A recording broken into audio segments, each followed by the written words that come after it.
Olá pessoal, tudo bem? Vamos aí com mais um vídeo. Eu tenho já um vídeo preparado sobre política, religião e arte, né?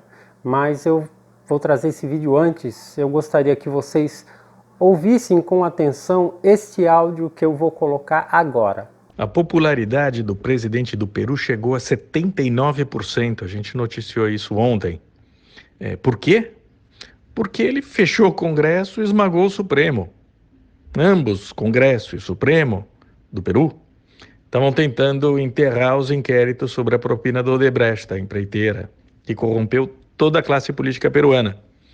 Eu já escrevi na Cruzoé e volto a dizer aqui: se o STF inocentar o Lula, anulando seus processos, e enterrar a Lava Jato sob o comando de Gilmar Mendes, o risco de uma guinada peruana no Brasil não pode ser descartado. Neste momento, não há ninguém nas ruas protestando e os espertalhões podem achar que está na hora de dar uma marretada mortal no lavajatismo. Mas o ódio dos brasileiros pelos protetores dos criminosos vai explodir. E o apoio a medidas antidemocráticas, autoritárias, será praticamente unânime, como no Peru. Se alguém souber explorar esse ódio, terá carta branca para agir. Eu não tenho a menor ideia de como isso vai acabar. Só sei que não vai ser nada bom. Bem, esse áudio eu recebi de um amigo, né, pelo WhatsApp, é o Diogo Mainardi, que ele vem trazendo aí já uma narrativa, trabalhando, né, com essa narrativa da polaridade da informação, né? E ele faz isso para ter uma vantagem financeira, que é o que a Empíricos faz, né? Ela acaba de maneira desonesta criando um cenário que favoreça o ganho, né? Um ganho de mercado, né?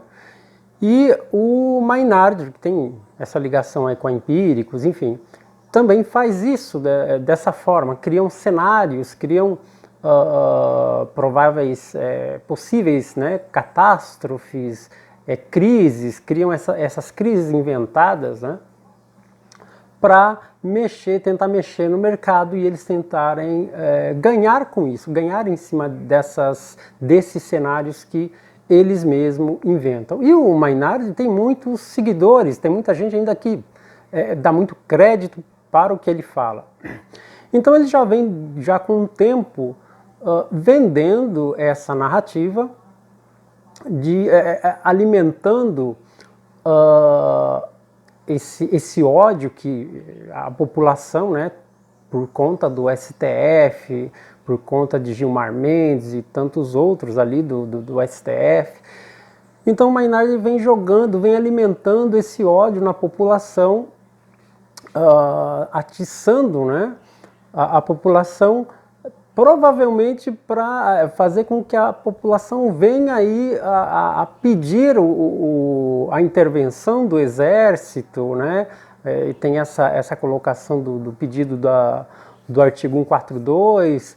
Enfim, é uma narrativa já para criar essa crise contra o governo Bolsonaro, para tentar de alguma forma desestabilizar o governo Bolsonaro, e com a intervenção do exército isso pode vir a acontecer, como também toda aquela falácia que a esquerda, né, desde a época da campanha já vinha fazendo, que o Bolsonaro é um ditador, que o Bolsonaro ia colocar o exército nas ruas. Então isso acaba se concretizando e fortalecendo as outras narrativas da esquerda. Então tudo que a esquerda falou, já vem falando, né, já falou do Bolsonaro, fascista, homofóbico, tudo isso passa a ter validade, porque uma das narrativas tornou-se verdade, entrou para a esfera, né, do fato. Né? Não que o Bolsonaro venha a colocar o exército, mas que de alguma forma, por pressão social da população, o exército venha intervir no caso aí do STF. Então isso acaba validando as outras narrativas da esquerda, de que o Bolsonaro é homofóbico, é racista, enfim, toda essa narrativa que a gente já está cansado, né, de ouvir desde a época da campanha. Então essa narrativa é justamente para vir atiçar esse fogo, esse ódio na população, E a mídia isenta, né, a isentosfera, provavelmente já comprando essa narrativa também, né, de crise,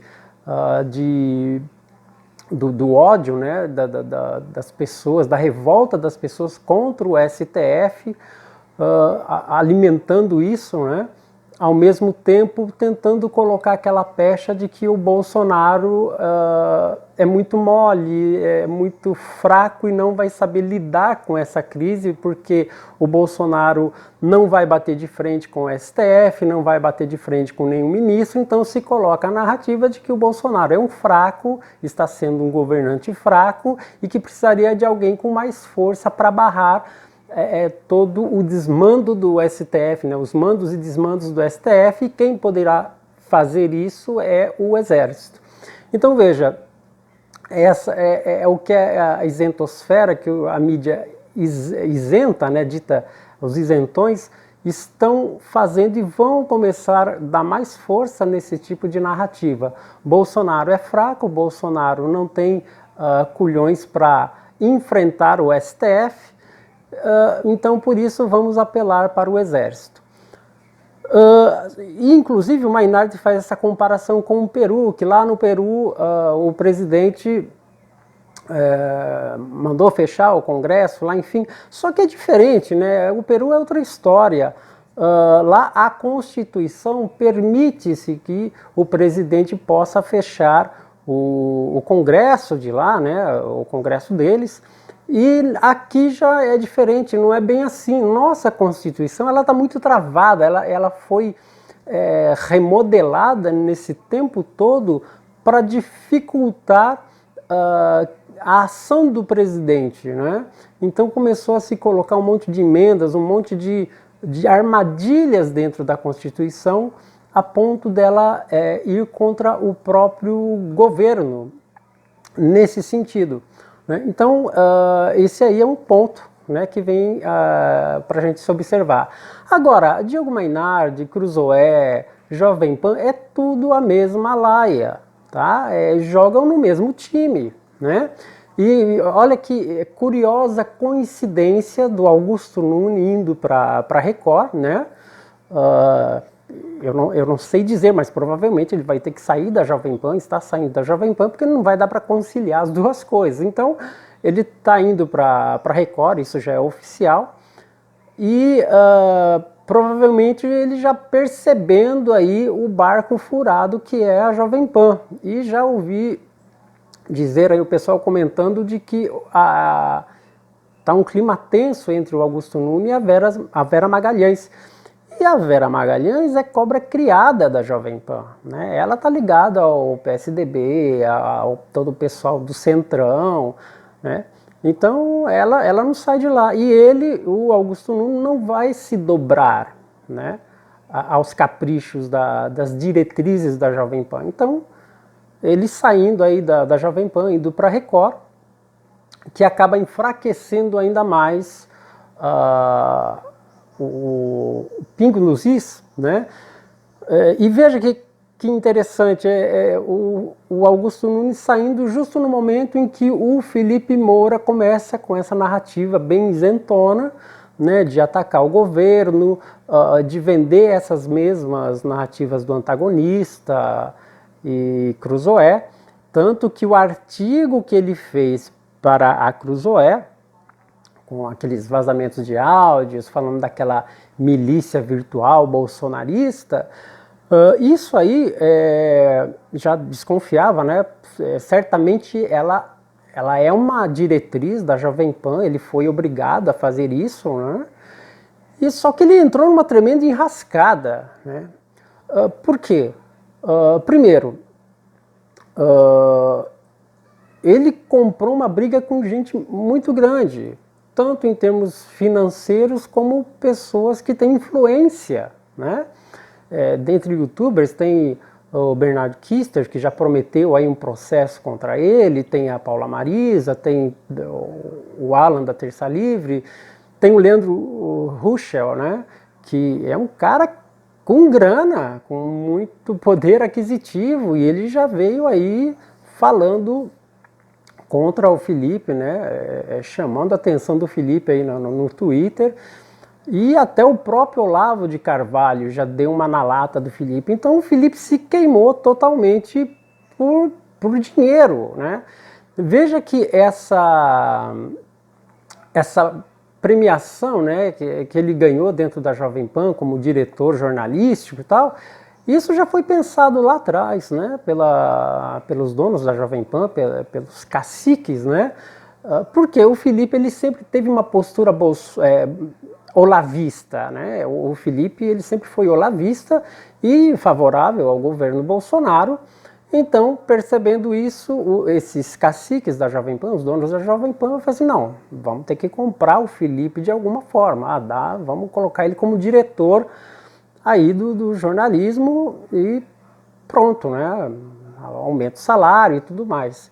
Então, por conta de grana, por conta de status, e pode crer que é muita grana rolando aí, né, a gente não sabe dizer, mas fica muito óbvio isso aí, é muito dinheiro comprando gente, né? E é nessa hora que a pessoa mostra realmente o caráter dela, se ela se vende, se ela não se vende, né?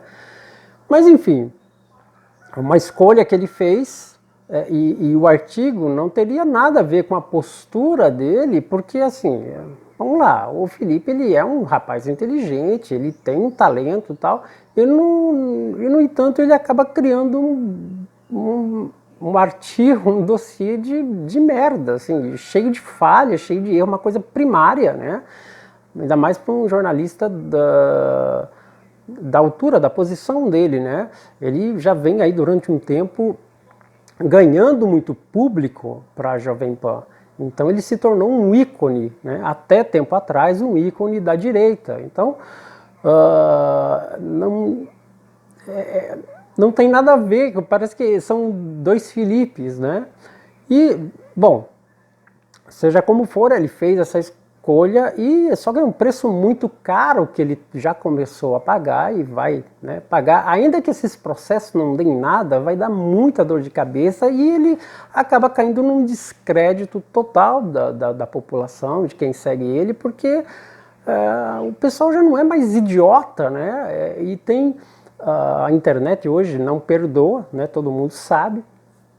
Então, isso também é uma outra coisa que eu gostaria de comentar aqui. Então, a Jovem Pan, ela daqui por diante, ela vai continuar, né? Vai aumentar aí esse discurso, essa postura vai cada vez mais se voltar em favor do centro, dos isentões, contra o governo, né? Então, muita gente fala, né? Mas já não estamos, a campanha já foi, já acabou as eleições, já acabou a campanha, agora o governo, o Bolsonaro tem que parar com essa postura de campanha. Mas eu digo o contrário, porque a esquerda, ela continua fazendo campanha, e ela vai fazer. Tá? Então, se a gente ficar comprando essa ideia de que a gente não pode fazer campanha, a gente vai ser passado para trás. E a esquerda, ela sempre está um passo à frente da direita. Ela tem muito mais experiência, muito mais malícia nesse jogo político, nessa guerra de informação, nessa guerra cultural. A direita apanha fácil da esquerda.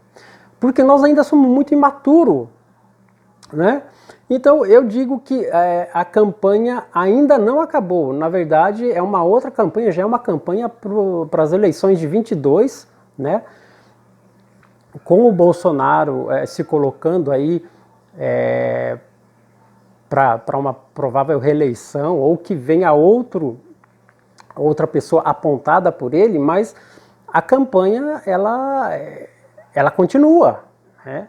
A campanha bolsonarista a favor do governo Bolsonaro, ela continua. Nós temos que assumir isso. A gente tem que sair do guarda-roupa de cima do muro e parar com essa, não, porque a campanha já acabou. Não, na verdade a campanha continua e ela vai até 2022. Tá? Aceita isso, porque a esquerda está fazendo isso e vai fazer cada vez mais forte.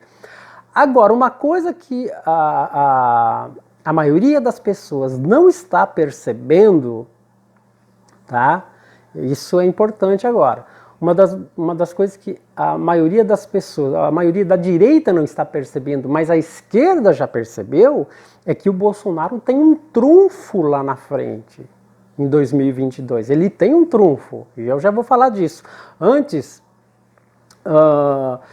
eu quero só lembrar aqui que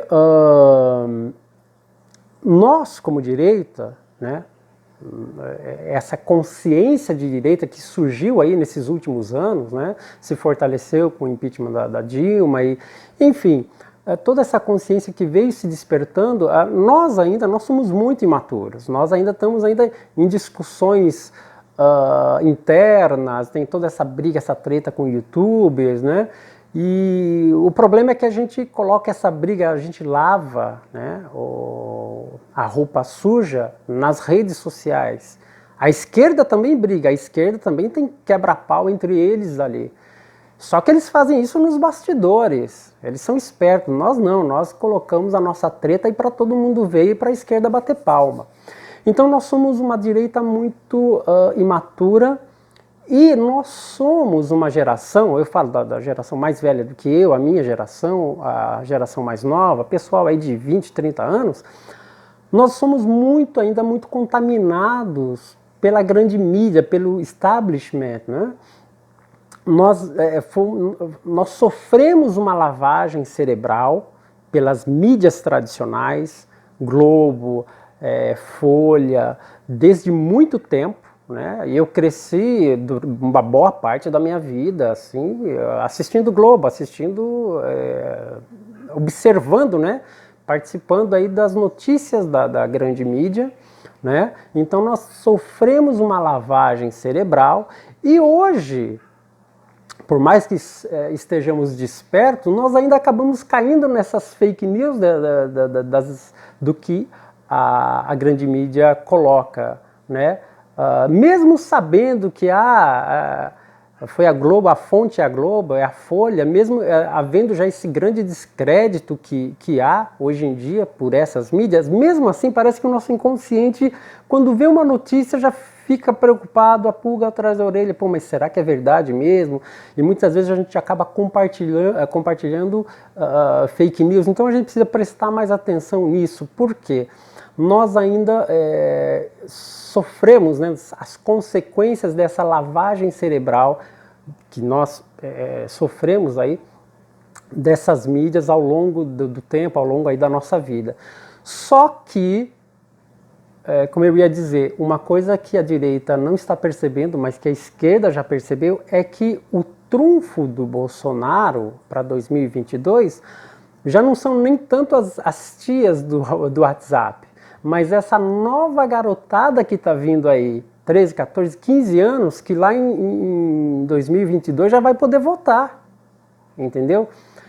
Então, essa garotada, elas não foram contaminadas pela grande mídia, elas não sofreram nenhuma lavagem cerebral. Essa criançada já nasceu odiando a Rede Globo sem nunca ter assistido um programa da Rede Globo, né? Essa garotada já nasceu com a internet na mão, já nasceu aprendendo a mexer na internet, no WhatsApp, no que for. E ela pode muito bem aí criar os perfis no Twitter, no Facebook. E a militância bolsonarista, na verdade, é feita por essa garotada. Por quê? Porque essa garotada, criança, adolescentes, pré-adolescentes, veem no Bolsonaro um herói.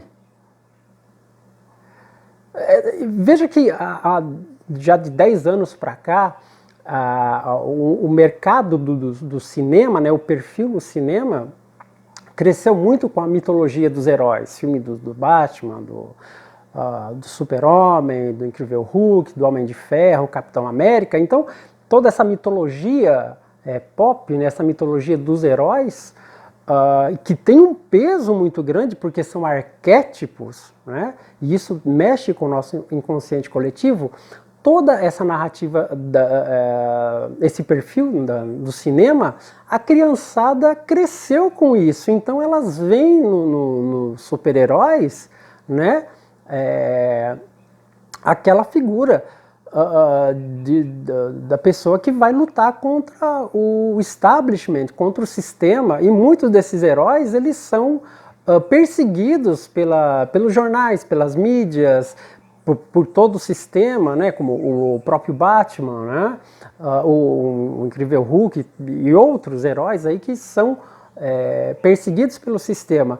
E aí é fácil fazer uma analogia, uma ligação com o próprio Bolsonaro. A criançada, essa nova geração de adolescentes, acaba comprando isso, acaba fazendo naturalmente essa ligação entre a figura do herói.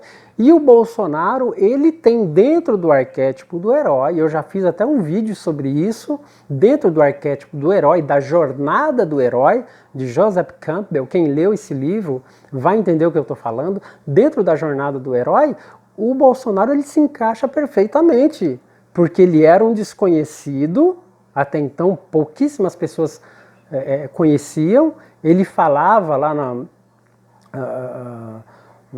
Congresso, lá, ele era uma voz solitária, aí ele resolveu sair desse meio e aceitar uma missão de se tornar presidente. E aí ele passa por um monte de desafios, uma série de ataques, né, pessoais de todos os tipos, inclusive culminando com a facada, uma tentativa de morte. Ele sobrevive a isso, vence a campanha, né, presidencial, ele se torna presidente e vem trazer agora para o povo o que ele conseguiu, o que ele aprendeu com tudo isso, toda a sua experiência. Ele vem compartilhar, ele vem doar aquilo que ele tem para oferecer para o povo, né? Ao contrário de muitos governantes que, quando chegavam no poder, era apenas para si. Todo o poder, todas as benesses voltava para ele e não era para a população, para a sociedade. Então essa é uma analogia com essa jornada do herói. Tá? E o Bolsonaro, ele se encaixa, pelo histórico dele, se encaixa nisso aí. Tá? Isso se encaixa na vida cotidiana nossa também. É só prestar um pouco mais de atenção pelos desafios que nós temos que vencer para chegar em determinado objetivo. Isso aí faz parte da jornada, do mito da jornada do herói. E a garotada, ela assimila fácil isso aí, por conta até do arquétipo, né? Essa ideia do inconsciente coletivo. Então é fácil fazer essa ligação. Então veja, em 2022, essa garotada que está hoje no WhatsApp, na hora do intervalo da escola, compartilhando coisa do Bolsonaro, essa garotada que entra no Twitter aí com uma conta fake, que está no Facebook apoiando o Bolsonaro, tem garotada aí já, o Avelar, esse amigo meu que mandou esse vídeo, ele comentou que ele tem um sobrinho de pré-adolescente que odeia a Vera Magalhães, porque ela fala mal do Bolsonaro. Né? Eu conheço jovens de 15 anos que é totalmente voltado para a política, está atento a tudo e apoia o governo do Bolsonaro.